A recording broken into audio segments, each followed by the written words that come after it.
طبعا عزيزي المشاهد، انت تعتقد ان انا علشان بيجيلي زيرو فيوز على البوستات اللي انا لسه بعملها دلوقتي او اللي انا بعملها يعني حاليا بقالي 3 4 ايام، اللي هي الفيديوهات قصدي، يعني ان انا سوف اتوقف وانا هزهق. بس لا، انا عارف الجيم دي، انا عارف الجيم دي. زي ان انا عندي حاجة مهمة جدا عايز اقولها لك. انا بتشيك بس الصوت هنا شغال ولا لا. انا عندي مشكلة، او هي مش مشكلة، هي فاهم، هي حاجة طبيعية في الحياة. هي ان ال الشغل بتاعي هياخدوا الاي اي في خلال 4 سنين، او في خلال يعني 3 4 سنين، يعني لغاية 2030. عندي لغاية 2030 كده ويندو، ممكن قبل كده كمان، على حسب الابديتس اللي هتنزل لكلود، وشغلي هيبقى مش موجود. فاهم؟ فلازم الاقي حل. فانا الحل في الموضوع ده هو ان انا بعمل الفيديوهات دي علشان يعني اول ما الاي اي ياخد شغلي اروح انا سويتش على طول، ان انا ابقى فاهم بعمل كونتنت فول تايم. يمكن ده سنة 2030 وممكن قبلها، يعني مش لازم، ممكن انا اسبق الاي اي. طالما هو الاي اي جاي بياخد شغل انا اسويتش على طول بسرعة، لغاية ما يجي ياخد شغل التاني اللي هو هيبقى الكونتنت يعني. المهم، فده بيخليني استنى الصوت كده عالي.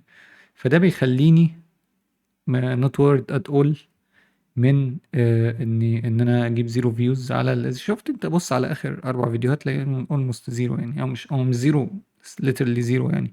هما يعني فاهم 13 فيو، 20 فيو، 50 فيو، واحد لايك. فاهم؟ لان هو الفيديو مش بيظهر بس للناس. يعني انا فاهم الفكرة، الالجوريثم مش يعني مفيش حد بيدور على استنى بقى، انا عليت صوتي تاني، انا عليت صوتي تاني. مفيش حد بيدور على الموضوع اللي انا بتكلم عنه، يعني ايه اوبنلي كده، اللي هو حد بيدخل يكتب كرييتور ايكونومي، او مثلا مش عارف اي شو سبيد، مش عارف ايه. فاهم؟ مفيش حد بيسيرش على الترمز دي، يعني انت كأني بانتروديوس يعني، فاهم، حاجة جديدة. فعلشان كده obviously ما مفيش ماركت واضح للفيديوهات دي ان هي تظهر للوايد اودينس مهتمين بالحاجة دي في نفس الوقت. فاهمني؟ يعني هما بيبقوا 5 6. علشان كده دايما بيعملوا علشان كده دايما بيعملوا انا اتكلمت كتير، فاهم؟ علشان كده دايما هم اللي بيعملوا آه، علشان كده دايما هم اللي بيعملوا انجيجمنت يعني على البوستات. المهم، بمناسبة الرغي كتير ده، انا كنت عايز اقول لك على حاجة بقى. في كونتنت جديد اسمه اليابنج كونتنت. انا عليت صوتي برضو هنا. في كونتنت جديد اسمه يابنج كونتنت، او الرغي، ان حد بيتكلم عن موضوع. فاهم؟ الفترة انا مش عارف انا جوه الفريم ولا مش جوه الفريم، عشان بصور بالكاميرا اللي من ورا، فاتمنى ان انا اكون جوه الفريم.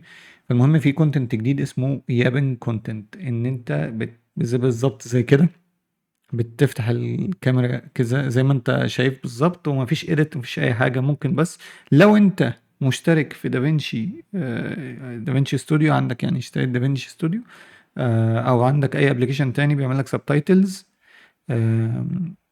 فبتحط السبتايتلز بس. لكن غير عن كده مش بتعمل اي اديتنج ولا زي الفيديو ده بالظبط. يعني انت الفيديو ده هتشوفه كده بنفس العشوائيه اللي انا بتكلم بيها دي. فاهم؟ والحاجات اللي انا كررتها دي حاجات يعني ما بحبش اعمل كده ابدا، ولكن انا شفت كذا كرييتور بيعمل كده عادي. فوات ذا هيل، يعني انا برضو عادي مفيش مشكله. يعني انت فاكر ان الفيديوهات، هل انت استنى انا عليت صوتي برضو جامد. هل انت فاكر ان الفيديوهات لما بتنزل بتبقى يعني الشخص بيتكلم كده على طول بيبقى حافظ الكلام؟ يعني هو اوبviously بيبقى كاتب. however انا مش كاتب، انا ببص بس على مش عارف ليه ببص هنا، مش عارف ليه ببص على الصوت عشان اظبط الصوت يعني.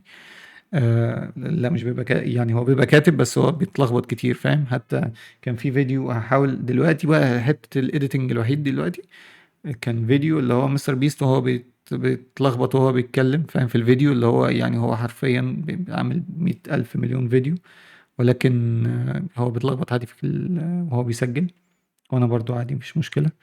فانت لو كنت معتقد ان دي مشكلة، فلا، هي مش مشكلة. هي هتلخبط عادي، مفيش مشكلة في الكلام، هو ده الطبيعي اصلا. اي فيديو مدته 3 دقايق ولا 4 دقايق بيبقى متصور في 20 دقيقة عادي جدا. انا مرة قعدت نص ساعة في فيديو 5 دقايق، فشلت 25 دقيقة ونزلت 5 دقايق عادي جدا.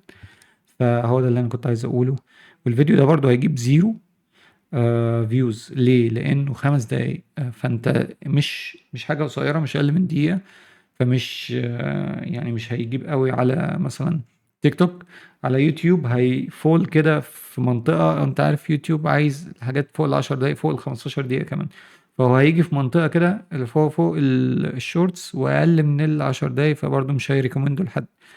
وعلى انستجرام كده كده محدش بيشوف الفيديوهات بتاعتي. على انستجرام برضو بنفس السبب، لان مفيش حد. وانستجرام برضو يعني عايز كده حاجات جامدة، عايز الفيديو يبقى فانسي، فاهم؟ على انستجرام، ولكن يعني الفيديو ده مش فانسي. علشان كده انا بقول لك ليه الفيديو ده هجيب زيرو. هاويفر انا برضو بعمله عادي يعني، مفيش، انا قلت لك دي فور ذا كلتشر، وفور ان انا عشان شغلي هيتاخد من الاي اي، فانا لازم اعمل الفيديوهات. فانت فهمت السبب يعني. بس هو ده اللي كنت عايز اقوله لك. مش بالضروره ده الفيديو الوحيد اللي هينزل النهارده، لان انا خلاص انا بقيت فاضي يعني. انا اي نعم راجع الشغل بكره، بس انا عندي شويه وقت كده في اليوم، فهتلاقيني وبعدين بالمناسبه استنى بقى، انا افتكرت حاجه دلوقتي، احنا دخلنا في الدقيقه السادسه. افتكرت حاجه. هو احنا ليه محترمين قوي التايم لاين بتاع تيك توك؟ فاهم؟ يعني لازم الفيديو ينزل ومش عارف ايه والفيديو يبقى شكله حلو عادي. ده تيك توك يعني، فاهم؟ يعني سبيسيفيكلي تيك توك. اي شيء لو صورت فيديو مدته 7 ثواني كده، وانت واقف قدام الحيطه دي. بالمناسبه ده الاستوديو الجديد يعني، لسه هقول لك عليه بس بعدين. لو وقفت لمده 7 ثواني سوري يا جماعه. لو وقفت لمده 7 ثواني قدام الحيطه هتجيب 50,000 فيو. ما عدا انا شخصيا يعني، انا شخصيا لو وقفت مده 7 ثواني قدام الحيطه مش هجيب 50,000 فيو. ولكن اي حد تاني هيقف قدام الحيطه هيجيب 50,000 فيو يعني، فاهم؟ لمده 7 ثواني. ما اعرفش برضو ايه الفكره بقى دي، بشوفها كتير في فيديوهات، ان انت لو عملت فيديو مدته 7 ثواني ايا كان، لو انت بقى واقف هيجيب فيوز، فاهم؟ بس ما بتحصلش معايا انا يعني. however انا برضو مش هبقى حابب استنى، انا افتكرت حاجه كمان.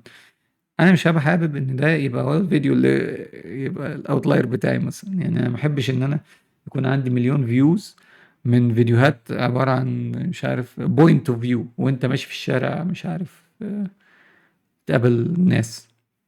بوينت اوف فيو لقيت الكيس الشيبس اللي انت بتحبه، فاهم؟ الطعم اللي انت عارف، انت الفيديوهات دي اللي انت ما تفهمش ايه ده، ده ايه يعني، ده عبارة عن ايه. ف يعني بس هو ده اللي انا كنت عايز اقوله لك. آه، يابنج يابنج كونتنت. بتفتح الكاميرا، بتتكلم كده على طول، وبتتكلم في موضوع انت يعني، انت بتتكلم دايما، انت بتبقى مجهز موضوع. طبعا هي ليها ستوري تيلينج تيبس يعني، وتقعد ترتب الموضوع في دماغك، ولكن حبيت ان انا اعمله كده على طول سبونتينيوس، علشان اوضح عادي جدا يعني، مفيش مشكلة. بس هو ده اللي انا كنت عايز اقوله لك في الفيديو ده. في الفيديو اللي جاي هقول لك حاجة تانية مختلفة عادي جدا يعني.